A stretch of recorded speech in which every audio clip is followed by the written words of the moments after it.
A gente nem falou oi pra ela. Bom dia, professor. Bom dia, E aí, galera. tranquilão? Bom dia. Bom, galera, olha só, vamos começar? Hoje a gente vai falar de sistema defensivo no vôlei.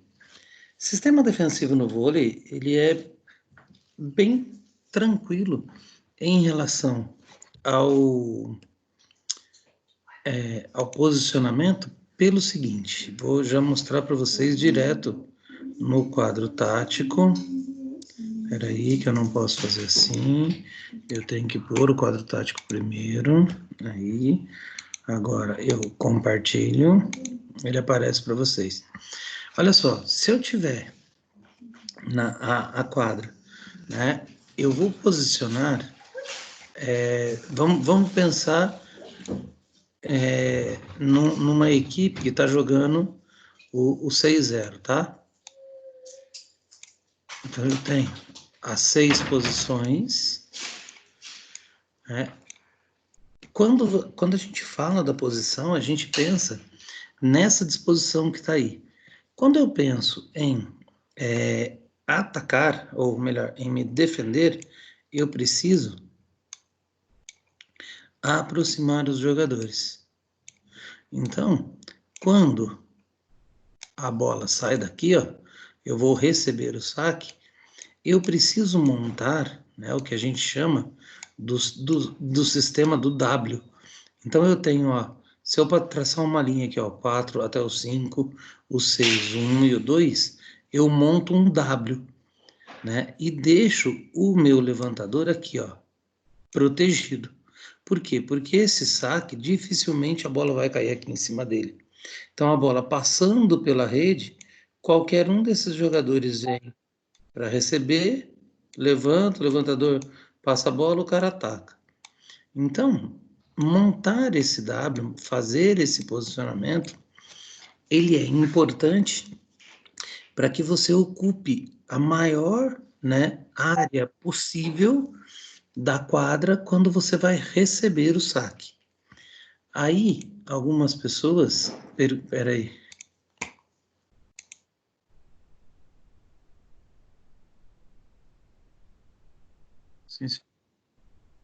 O Marcelinho, tá? Ele vai e volta, doidão.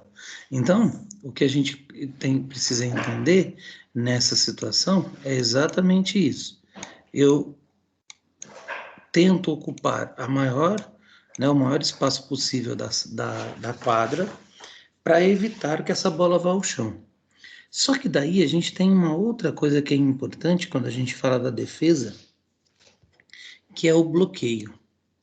Então eu vou ter sempre 3 jogadores na zona de ataque e só esses jogadores que estão posicionados nessa zona de ataque que podem fazer o bloqueio.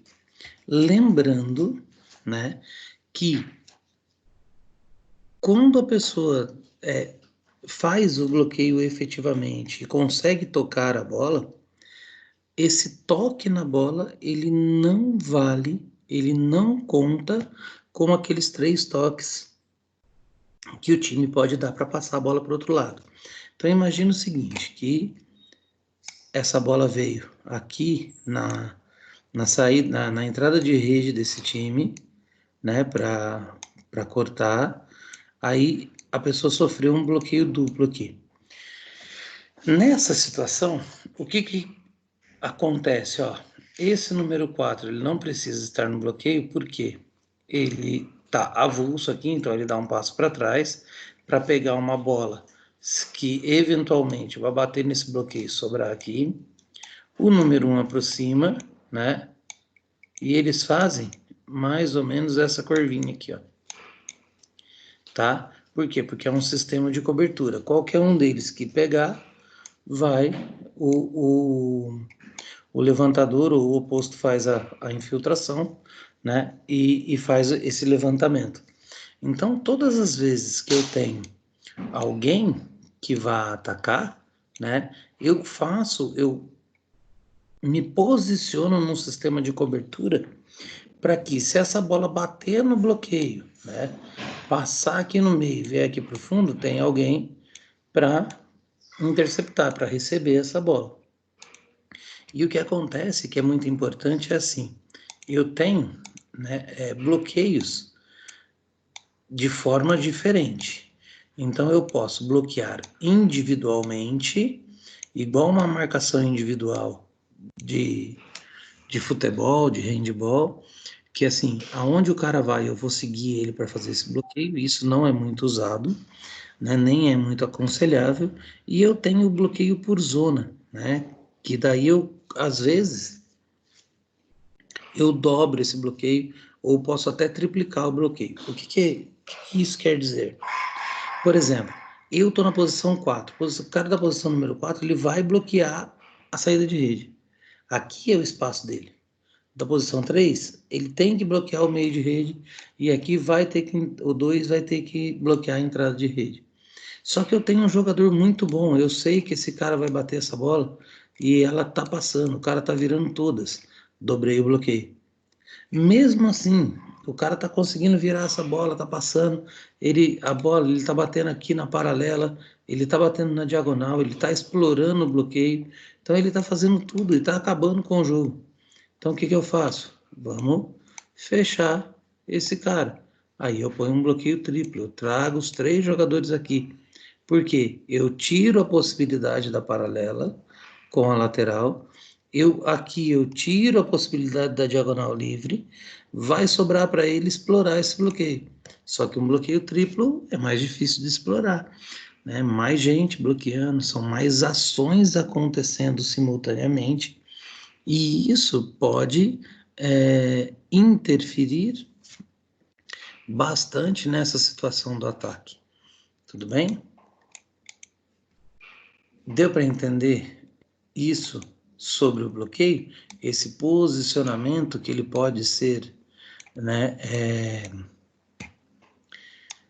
desde individual até triplo, ele pode ser por zona. Então, por exemplo, se eu quero um bloqueio triplo no meio, só aproximo esses 2 jogadores. Ah, eu quero um bloqueio triplo na saída da rede. É só virar os jogadores. Como que vão ficar esses aqui? Vão fazendo esse semicírculo de proteção. Tudo bem? Isso a gente fala quando a gente está trabalhando em sistemas de jogo, né? Por quê? Porque o que acontece é assim, ao vir para um sistema de jogo, o que eu preciso entender? Né? Que quando eu estou jogando dentro do sistema, eu tenho posições específicas para cada jogador. E essas posições específicas, elas são importantes principalmente se a gente fala do levantador. Levantador é o ponto central do ataque no voleibol. E também a preocupação primordial da defesa. Porque a defesa, além de impedir que essa bola vá ao chão, né, para não sofrer o ponto, ela tem que proteger esse levantador. Ela tem que tirar o levantador do foco da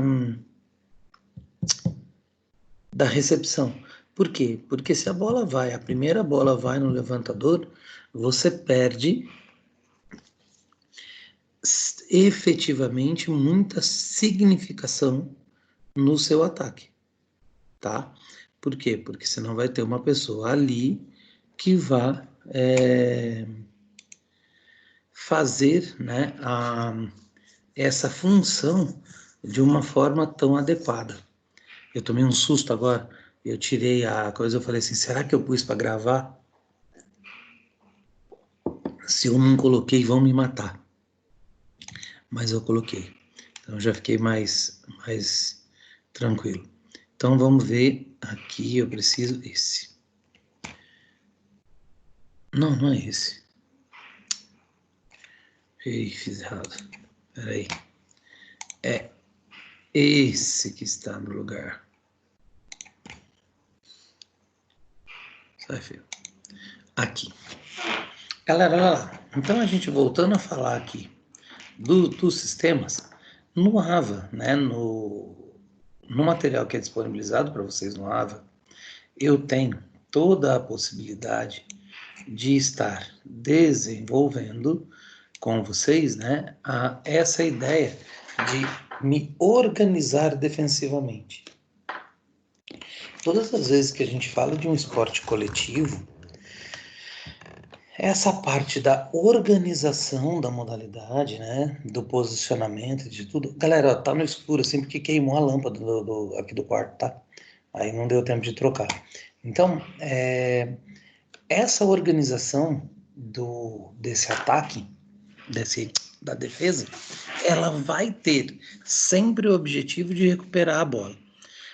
Como a gente fala assim, né, na verdade, recuperar a bola, se no voleibol eu não tenho a possibilidade de fazer a retenção da bola? É que eu não posso deixar essa bola ir ao chão, eu não posso deixar essa bola bater nos meus jogadores e sair. Então, essa recuperação da bola é conseguir, na verdade, assumir o controle sobre ela, assumir o controle da bola.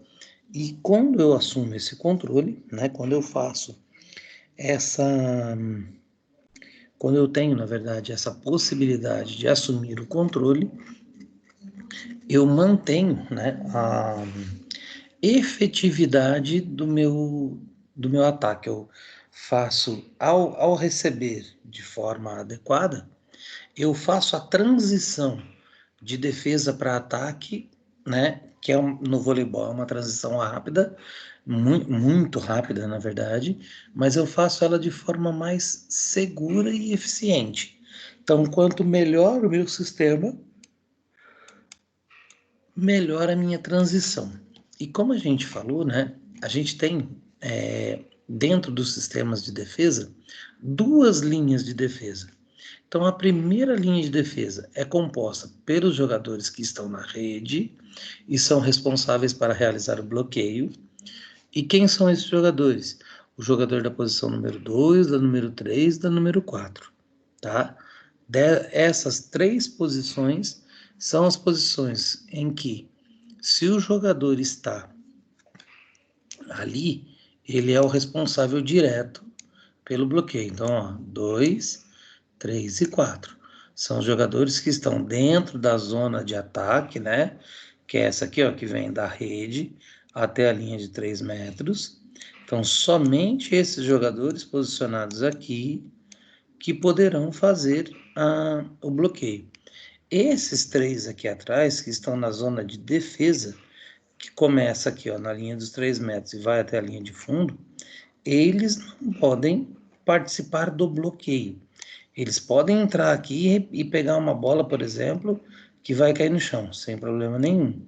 Eles não podem tocar a bola quando a bola está acima da linha, né? Acima da altura da rede. Então, da fita da rede para cima, só pode tocar a bola esses três jogadores, ok? Aí, e a segunda linha que eu tenho, né, é composta pelos jogadores que fazem a defesa, que estão afastados da rede. Então, é o jogador que está na posição número 1, na 6 e na 5. E aí entra um detalhe muito importante, que é como esse jogador vai procurar ocupar o espaço de forma mais adequada possível para que ele consiga, né, ajudar o time no caso do bloqueio não conseguir uma ação efetiva, né, de impedir que a bola passe para o seu campo, né? Isso acontece bastante, bastante, né? Então, por quê? Porque existe a possibilidade, na verdade, de possibilidades de exploração desse bloqueio. O que é explorar o bloqueio? Lembra que no voleibol todo erro é ponto, né? O erro da equipe adversária é ponto para mim. Então, se eu vou dar uma cortada e tem um bloqueio na minha frente e eu vejo que eu não consigo transpor esse bloqueio, a bola que eu vou bater não vai conseguir passar pelo bloqueio, o que que eu tenho que fazer? Eu vou tentar jogar a bola contra os braços desses jogadores para que ela bata no jogador e saia da quadra. Porque quando fizer isso, o erro passa a ser dele e não meu. E daí eu faço o ponto, né? Então, para evitar esse tipo de ação, os jogadores fazem o bloqueio ofensivo, né? Ou o bloqueio defensivo. O que que é o bloqueio ofensivo? Todas as vezes que o cara sobe para bloquear a bola, ele vai com o antebraço em direção à bola por cima da rede, né? De uma forma que ele não atrapalha a ação do jogador no campo dele, mas ele pode parar a bola lá para a bola voltar para o campo do adversário, para o campo de quem está atacando, né? E assim, no vôlei a gente fala que o bloqueio fez a bola voltar no pé do cortador. A ideia é essa, né? Que ela volte no campo do cara para que seja ponto da minha equipe, da equipe que está bloqueando. E então, essa ação, né, de invadir o espaço do outro time só pode acontecer sem que eu encoste na rede e sem que eu atrapalhe toda e qualquer ação da equipe adversária, porque essa invasão de quadra que atrapalha, que interfere na ação do outro é punida também, tá? É falta, isso não é permitido ser feito, né? É proibido invadir a quadra adversária, ok? Então, a gente tem que tomar cuidado com isso também. E o bloqueio defensivo é quando eu só subo, né? Tô na linha da rede e espero a bola bater em mim, eu não faço nenhuma ação contra a trajetória da bola, tudo bem? Então, olha lá. Como a gente falou, né, o bloqueio individual. Cada jogador do bloqueio deverá tentar defender o atacante correspondente, mesmo que esse mude a sua posição na quadra. Vamos voltar para a quadra, olha lá. O 2 tem que marcar o 2, só que o 2 está aqui, certo? Então, ele veio para cá, porque ele bate a entrada da rede, eu estou aqui marcando. Se ele vier para o meio, eu troco de posição e vou bloquear. Se ele vier para cá, eu troco de posição e vou bloquear. Esse é o bloqueio individual. Não é muito usado, não é muito usado, não é nada usado. Né? Por quê? Porque a gente sabe que essa possibilidade de movimentação, essa troca aqui, ela é muito difícil de acontecer pela velocidade e pela dinâmica do jogo, né? Algumas pessoas optam por isso, até optam, mas vamos dizer assim, não é muito efetiva, né, essa possibilidade. Não é uma possibilidade, vamos dizer assim, muito inteligente, tá? Então, eu tenho que pensar que a possibilidade desse bloqueio feito por zona, ele é muito melhor, porque ele leva em consideração o bloqueio em cada um dos setores, independente de qual atacante tentará, né, o ataque naquele local. Então, por exemplo, se eu estou aqui na saída de rede e eu estou na entrada da rede, independente de quem vai bater, eu tenho a possibilidade de dobrar o bloqueio aqui e dobrar o bloqueio aqui. Posso até fazer o bloqueio triplo se eu quiser, tá? Dependendo da efetividade e da constância e consistência do ataque adversário, eu posso optar, né, por aumentar a quantidade de pessoas no meu bloqueio. Tudo bem? Aí, olha lá.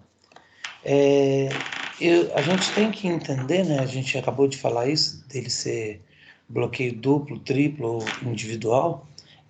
Isso só vai acontecer, claro, na possibilidade do bloqueio por zona. E olha lá como ele vai fazendo, né? Os jogadores, como eu estava mostrando, estão posicionados. Aqui ele ficaria individual, tá? Opa, estou apertando o lugar errado. Aqui um bloqueio duplo, eu tenho uma distância maior entre os jogadores.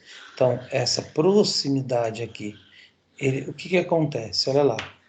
Quando o jogador, né, o jogador 3 ele vai se deslocar para dar o apoio para o jogador da ponta, né? E essa formação diminui o ângulo do ataque na diagonal. Então, o cara, para cortar para cá, é mais difícil, ele vai procurar mais a possibilidade da paralela, né? Então, isso é uma questão de posicionamento, né? Eu vou induzir o atacante a um determinado tipo de ação que, teoricamente,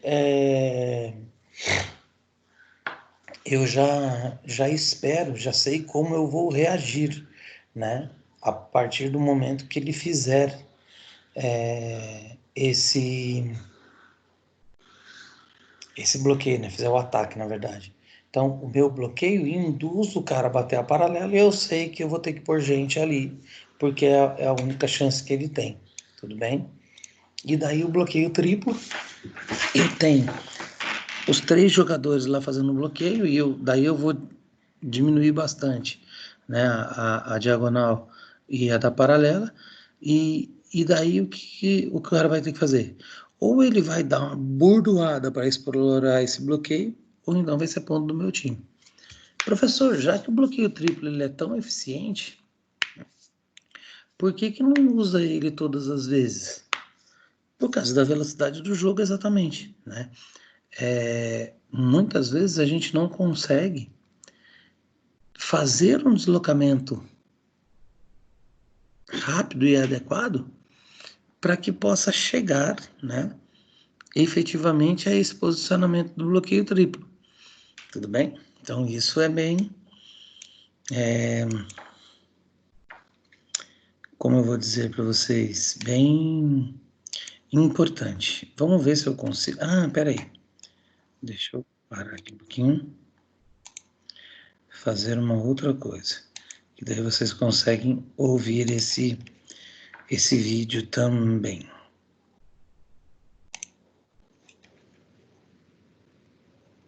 Tá aparecendo aí. Ele vai agora. Se o Brasil é pentacampeão no futebol, no voleibol essa marca é ainda mais impressionante, fazendo de nós uma verdadeira potência do vôlei, o segundo esporte mais praticado do país.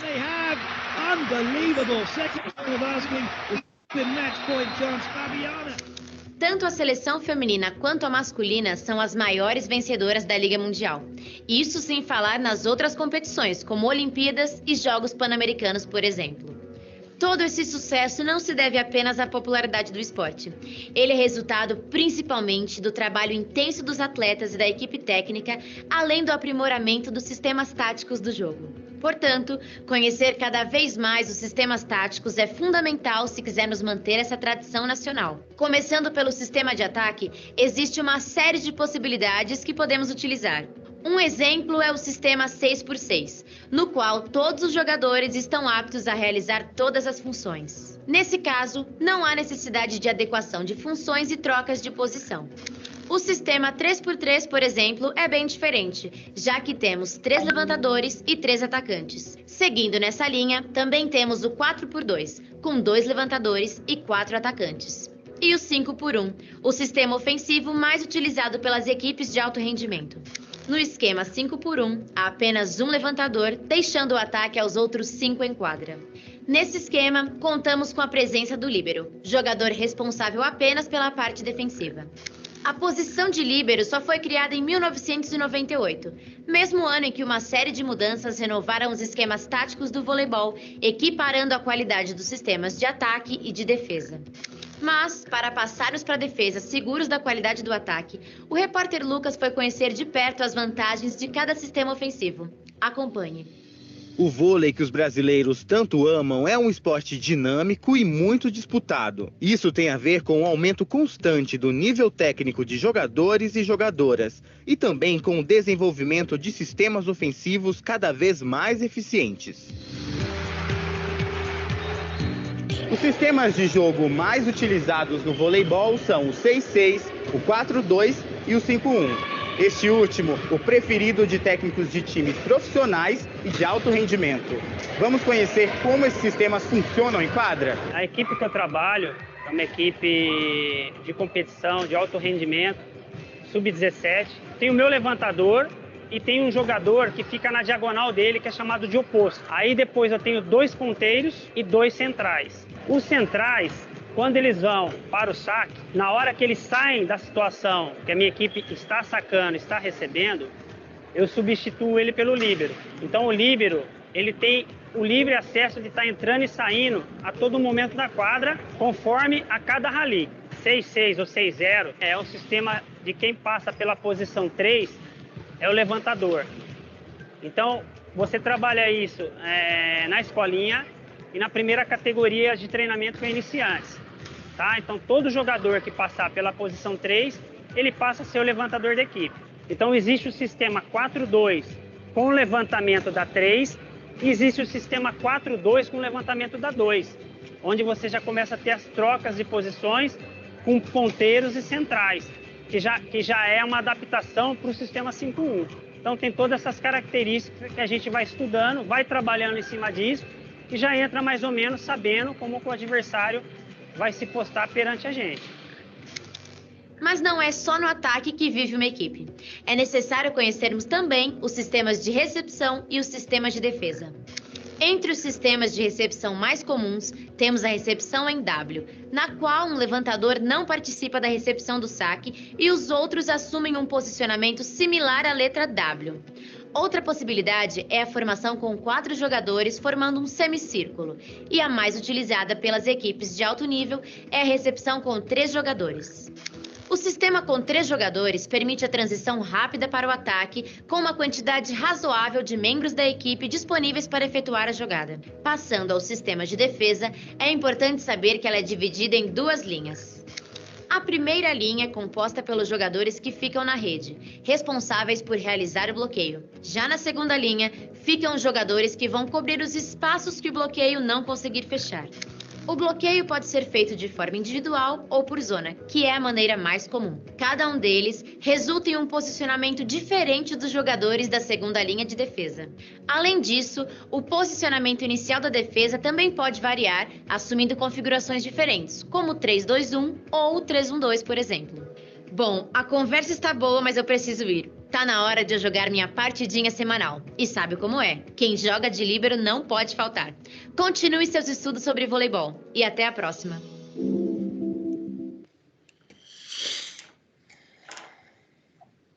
Então, olha só. Espero que vocês tenham conseguido ouvir aí o áudio. Eles falam, né, por exemplo, do líbero. A gente acabou não comentando do líbero, né? Porque a gente não falou do sistema 5-1. O líbero é um jogador de extrema importância, né? E é um jogador que ele atua numa área extremamente específica, que é a defesa. Então ele só está lá na posição 1, 6 e 5. Ele jamais vai para a rede. Quando chega a hora de ir para a rede, tira o líbero e coloca o outro jogador, né, no lugar. E tem um detalhe que é importante. A regra do voleibol me permite fazer 6 substituições em cada set. 6 substituições. Só que tem um detalhe. Quando eu faço a troca do líbero, não conta para essas 6 substituições. Então, o líbero, ele tem livre acesso ao jogo, né? Ele entra e sai do jogo sem interferir, né, nessa contagem de substituição da própria equipe.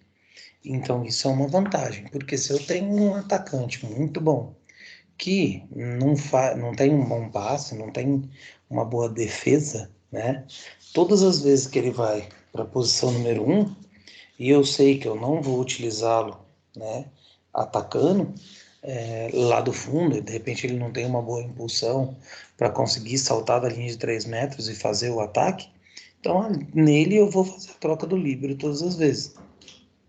Porque com o líbero eu vou conseguir aumentar a minha qualidade defensiva, né? Vou melhorar a minha qualidade defensiva e vou deixar o time mais forte defensivamente. E quando o líbero teria que ir para a rede, e ele não pode, eu volto esse atacante forte e eu mantenho aí agora a qualidade ofensiva da minha equipe, tudo bem?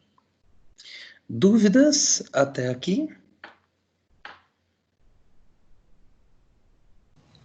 Professor. Diga, Gabi. Peraí, deixa eu entender. O líbero, ele trabalha na área da defesa, né? Da defesa, exatamente. Tá. Somente ali. É a posição dele, ou ele pode trocar de posição? O líbero, normalmente, ele entra no lugar do oposto. Né? Que, quando a gente joga com 5-1, no vídeo ele mostra assim. No 4-2 eu tenho um levantador e o oposto é o segundo levantador do meu time. Quando eu estou jogando, né, no caso do 5-1, o oposto normalmente é um batedor de meio, tá? Então, toda vez que esse cara vem para a posição número 1, ou a número 6, né, porque na verdade o levantador, se eu tenho o oposto na 1, o meu levantador está na 5. Então eu ponho o líbero ali, tá?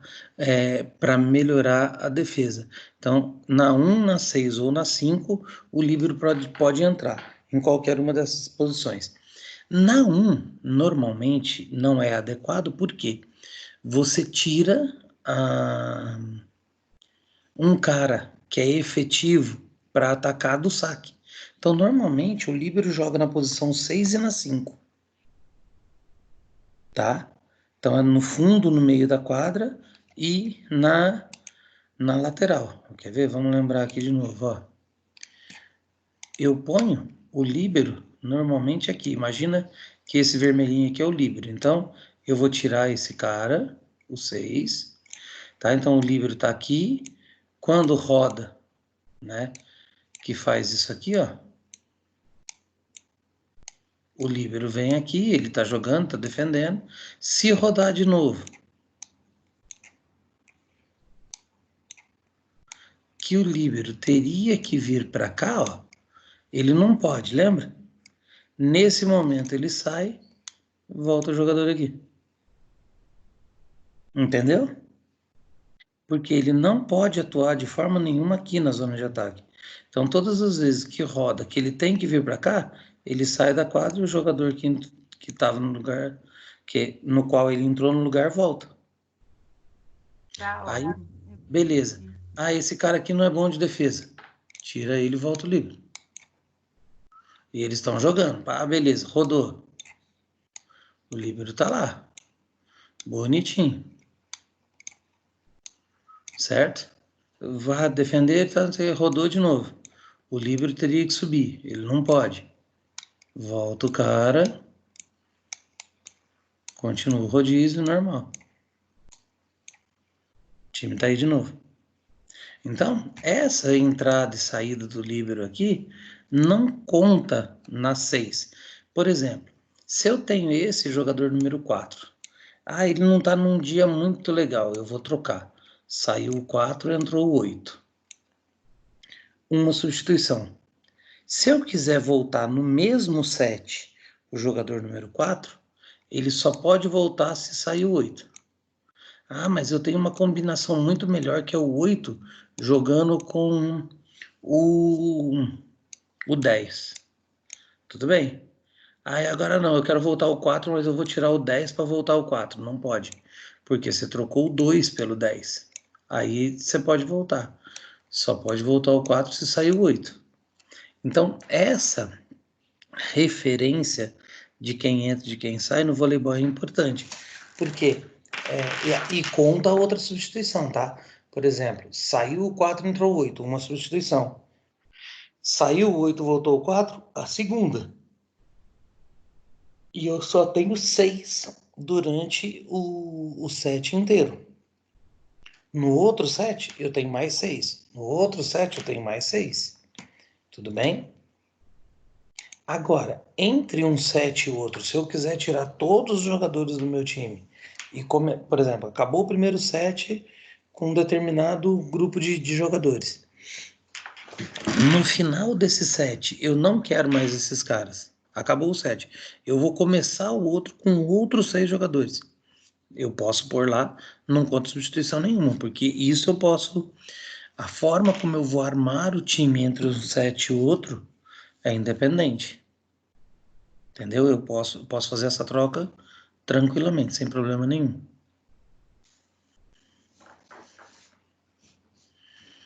Entenderam? Sim, professor. Agora a parte mais legal. Surpresinha, pegadinha do malandro. Galera, olha só. Eu tive olhando o nosso calendário e ele tá bem apertadinho, né? A gente tem que fazer a unidade 4 inteira e a gente, hoje é dia 14, certo? A gente tem 21, 28 e 4 de junho para terminar isso. Vai dar certinho, uma aula cada um. Só que, na verdade, eu vou tentar dar uma adiantada na parte da súmula para a gente terminar esse mês a matéria e lá no dia 4 a gente fazer uma revisão antes da prova. Tudo bem? Porque a prova deve ser na segunda semana de junho, ok? E, como essa matéria é blended, tem aquela história da prova de vocês agora, não sou eu que faço. É aquela prova que vem de São Paulo, que vocês amam de paixão, né? Era bem facinho, tranquilinho. Então, o que vai acontecer? Eu preciso pedir um trabalho para vocês, não para a semana que vem, mas para outra, né? Para o dia 20, quanto que eu falei? 28, tá? Para valer aqueles 1.500 pontos que a gente tem como avaliação do professor. Tem 45 pessoas inscritas na sala. 45. Então, eu vou pedir para que vocês façam grupos de 7 pessoas. 5 grupos com 7 pessoas. Tá? Só que daí tem um modelo de entrega desse trabalho que eu estou mostrando agora.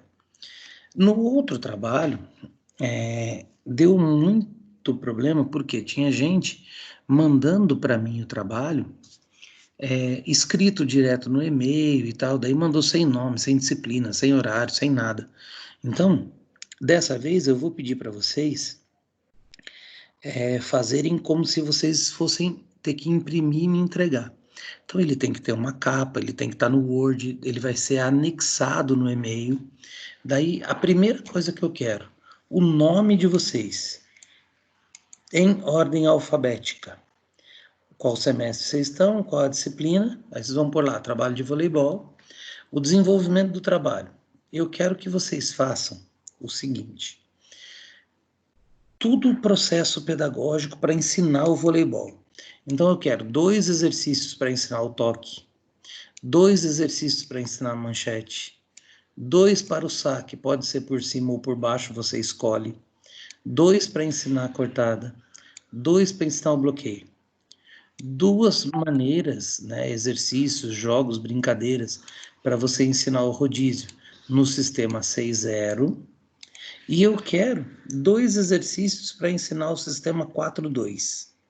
Então vão ser 2, 4, 6, 8, 10, 12, 14 exercícios. Por que eu pedi grupos com 7 pessoas? Cada um pode fazer um desses detalhes. Não sobrecarrega ninguém. Só que eu preciso das referências de onde você tirou as informações para montar esse trabalho. Fácil, não é fácil? Eu não vou mandar esse modelo para vocês. Como ele vai ficar?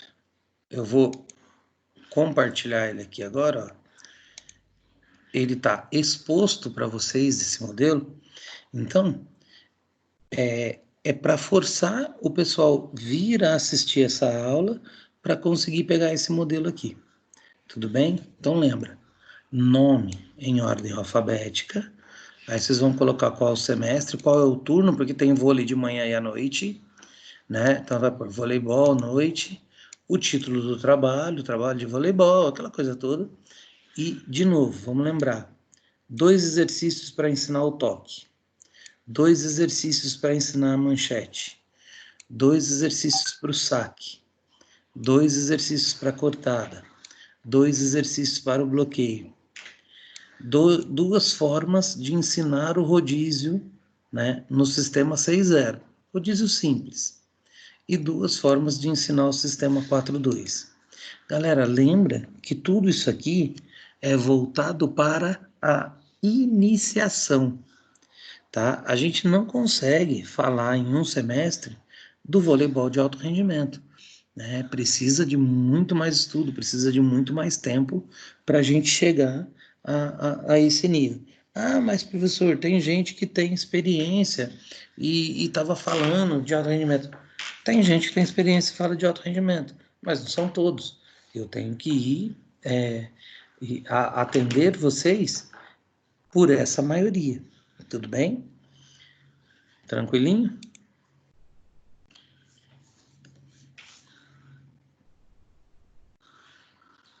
E hoje o negócio é esse. Se vocês tiverem alguma dúvida, estou à disposição de vocês. Não esqueçam, pelo amor de Deus, avisem nos grupos, coloca lá para todo mundo. AVA e desafio nota máxima. Vocês têm que intensificar isso agora nesse período. Por quê? Ele fecha dia 1º de junho, o desafio nota máxima. Vocês precisam, voleibol é disciplina nível 2, então vocês precisam ter 6.000 pontos no AVA, né? Incluindo aí o desafio nota máxima, lembrando que se eu tenho 7.000 pontos no desafio nota máxima, não são 7.000 que vão para o AVA. O desafio nota máxima pode me dar, tem uma tabela de conversão do quanto vai. O desafio nota máxima pode me dar até 3.500 pontos no AVA, desses 6.000 que eu preciso, ou seja, mais da metade. Só que para isso eu tenho que ter pelo menos 9.000 pontos no AVA, tá? Além disso, tem lá as atividades das disciplinas, o desafio nota máxima, né? E de prova, vocês precisam atingir, meu povo, 2.500 pontos no mínimo, tá? Se você não tiver 2.500 pontos no mínimo, você não é aprovado, certo? Essas 2 formas de pontuação, elas são independentes e uma não compensa a outra. Não é fazer assim, ó. Não, eu tenho que ter 2.500 de um, 6.000 do outro, 8.500. Só que daí eu tenho 7.000 de AVA e tirei 1.000 na prova e passei. Não, eu tenho que ter no mínimo 2.500 de prova, no mínimo 6.000 de AVA. São 2 coisas diferentes. Se eu atingir uma e não atingir a outra, estou reprovado. E, galera, não tem, principalmente nessa parte do AVA, não tem como você vir para mim e ajoelhar e implorar, pelo amor de Deus, faltou 100 pontos. Nem eu, nem Ronaldo, nem ninguém, a gente não consegue mexer no sistema. O sistema é exclusividade de vocês. Então, a responsabilidade de cumprir tudo, né, e de forma bastante adequada, que você consiga a pontuação, é importante. Porque tem gente que acha que é assim, ó. Eu vou lá, faço AVA, respondo qualquer coisa, marco o ponto e pronto. Não é simplesmente responder que você tem a pontuação máxima. Cada questão do AVA tem um valor. Se você errou, você não vai ter aquele valor. Por exemplo, aquelas atividades diagnóstica e a atividade do pós-aula, né, de aprendizagem, se eu não me engano, são 3 questões cada vez que aparece para vocês. Cada uma vale 3,33. Então, você pode conseguir 10 pontos na atividade diagnóstica e mais 10 pontos na atividade de aprendizagem. Eu não sei quanto disso é transferido para o AVA, tá? Mas, por exemplo, se você acerta só 2, você vai tirar 6,66. Você não vai tirar os 10.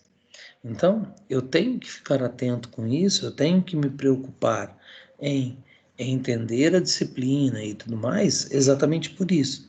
E tem uma outra coisa que eu acho legal de falar, é que quase ninguém faz, é o seguinte: lá no AVA, depois que termina a unidade 4, tem lá uma prova presencial. Essa prova presencial é importante que vocês façam. Ah, professor, mas ela não dá ponto no AVA. Não, ela não dá ponto no AVA, realmente, tá? Mas teve aluno que fez em anos anteriores, em semestres anteriores, e que mais da metade da prova que caiu ali para ele estava na prova presencial que vem lá do sistema, que vem de São Paulo. E o cara tinha acertado ali, ele olhou na prova, era a mesma questão, o cara se deu bem. Por quê? Porque é mais uma forma de se preparar, de estudar para uma avaliação. Então, galera, você já tem que fazer mesmo. Aproveita. Perde lá meia hora, perde 1 hora do seu dia, não é perder, isso não é perder. Na verdade, você está investindo no seu conhecimento mais 1 hora, mais meia hora. Ah, professor, eu não tenho tempo. Quando você ficar de DP, você vai ter que arrumar tempo para fazer voleibol de novo. Então, não sei o que é melhor. É uma questão de você parar e pensar, né, nessas possibilidades que estão surgindo, que estão aparecendo para a gente, né, e com esse isolamento social, galera, agora é a hora de fazer, né? Você, por exemplo, ó, você tem que estar na sua casa, é o horário da sua aula, você não vai sair. Você não está aqui comigo? Beleza. Termina agora 9h30. Ah, professor, mais 1 hora eu tenho que trabalhar. Das 9h30 ao meio-dia tem mais 1h30. O que você vai fazer? Você vai poder sair? Seria o tempo que você ia sair da faculdade, pegar o ônibus, ir para casa e tal. Esse tempo que você ia gastar no trajeto, você já está na frente do computador. Faz. Aproveita. Realiza o que você tem que realizar. Porque, às vezes, a gente se complica muito com relação ao tempo, a organização do tempo. Eu tenho muita dificuldade com isso, muita dificuldade com isso. Mas eu estou aprendendo, eu estou treinando, né? Fazer para mim uma agenda de rotina. Então, ó, hoje eu tenho que cumprir isso. Tá, então eu vou dar aula das 8 às 9h30, beleza. Aqui eu não posso pôr nada para fazer. Mas das 9h30 ao meio-dia, eu não vou estar em aula. O que eu vou fazer?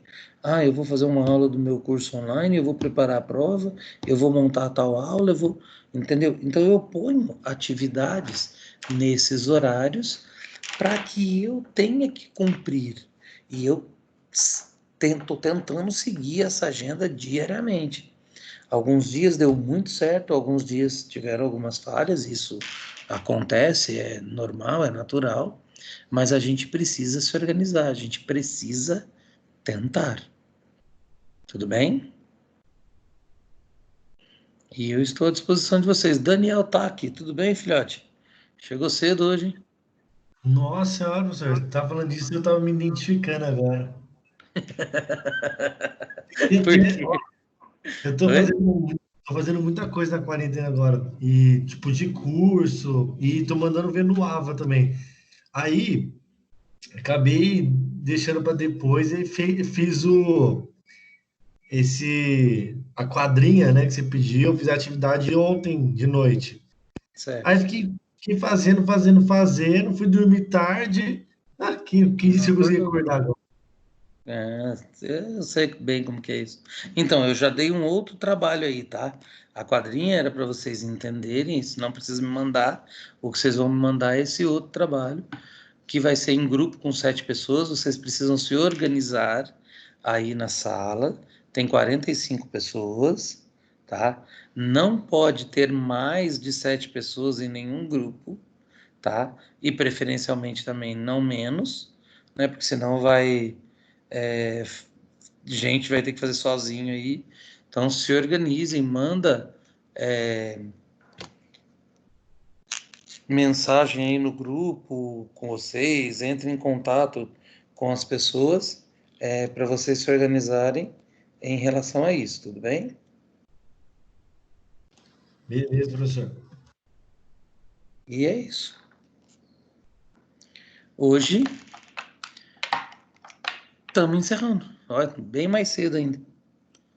Se vocês não tiverem mais nenhuma dúvida, não tiver mais nenhum questionamento, estão liberados.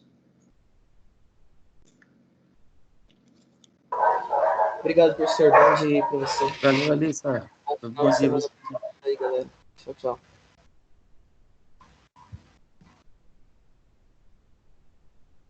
Tudo bem por hoje, professor. Obrigada pela aula. Por nada. Até breve. Quero voltar logo, pelo amor de Deus. Não aguento mais ficar em casa. Também.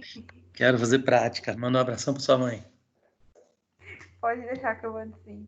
Então tá Beijo. Tchau, gente. bom. Beijo, tchau, tchau. Falou, E aí, professor. manda um abraço pro seu pai também. Opa, deixa. Tem que falar com o pessoal da sala então, né? Isso. Dá uma olhadinha. Eu vou pôr essa aula. Assim que terminar aqui, eu baixo o vídeo e tal, ponho no YouTube. Daqui uma meia hora mais ou menos ela vai estar disponível no AVA. Aí você dá uma olhada, porque tem um modelo do trabalho, tem tudo. É esse aqui, ó. Deixa eu mostrar para você que é mais fácil. Ah, beleza. Não, mas eu vou assistir também, com certeza. Que é esse aqui, ó. O que vocês vão ter que fazer, né? É tudo trabalho de iniciação, tá? Então vai ter o nome de vocês, tem que ser no Word, tem que estar anexado, tá? Não é para escrever direto no e-mail. Então o nome do pessoal em ordem alfabética, semestre, vôlei, o turno, e vai fazer 2 exercícios para o toque, 2 exercícios para ensinar a manchete, o saque, a cortada, o bloqueio. 2 maneiras, 2 jogos, 2 brincadeiras, 2 exercícios, o que vocês quiserem. Sempre 2 de cada um. Aí daí, como vai ensinar o rodízio no sistema 6.0 e como ensinar o sistema 4.2. Só que eu quero isso tudo com referência, tá? Então, de onde você foi buscar?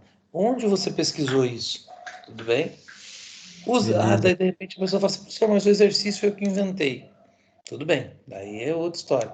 Mas se você vai ter que pesquisar isso de alguma forma para ver a eficiência disso. Então eu quero também as referências. Ok? Show, beleza, professor. Esse é o esquema, então. E é para entregar no dia 26. Não é semana que vem. Dia 26 não, dia 28. Tá? Sem ser semana que vem, a outra. Na outra. Tá, isso. Beleza. Tá joia? Fechou. Então, é isso, meu garoto. Obrigado aí, professor. Valeu. Falou, garoto. Tô vendo bastante fisiologia, viu? Ah, tá bom. Material não tá ajudando? Materialzinho não tá ajudando um pouco? Material que eu te mandei com certeza. Eu baixei os artigos e imprimi, né? Que eu me dou melhor com o papel. Aí sim. tô lendo tudo, aí os livros também. Legal. Mas isso aí, obrigado, professor. Valeu. Se eu puder ajudar em mais alguma coisa, é só falar. Show, valeu, obrigadão. Falou, garoto. Até mais. Tchau. Tchau, tchau.